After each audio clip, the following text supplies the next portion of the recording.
मला इथे येऊन सगळ्या माझ्या जुन्या आठवणी ताज्या झालेल्या आहेत.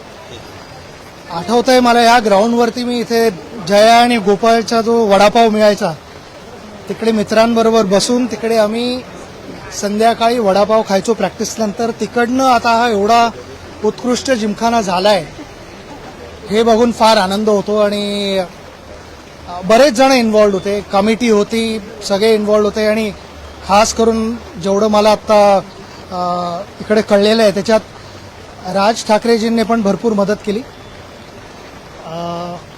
नुसतं परमिशन घ्यायला नाही पण I think he was also involved in designing आणि सगळ्या छोट्या छोट्या गोष्टी.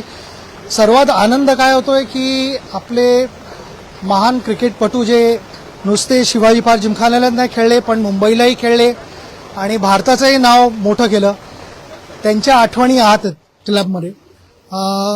एक ट्रेडिशन जे आपलं आत्तापर्यंत शिवाजी पार्क जिमखान्याचं आहे ते रिवाईव्ह केलेलं आहे, तसंच ठेवलेलं आहे. आणि मॉडर्न गोष्टी आहेत. सर्वात इम्पॉर्टंट गोष्ट इथे मला बघून जो आनंद झालेला आहे तो मुलींसाठी इथे ड्रेसिंग रूम्स केलेले आहे, चेंजिंग रूम्स केलेले आहे. त्या मला वाटत नाही फारशा कुठे झालेल्या आहेत आत्तापर्यंत. माझी हीच एक रिक्वेस्ट असेल सगळ्या क्लब्सना आणि अथॉरिटीजना जे परमिशन देतात ते, की मुलींचा क्रिकेट आता पुढे जाते चांगलं.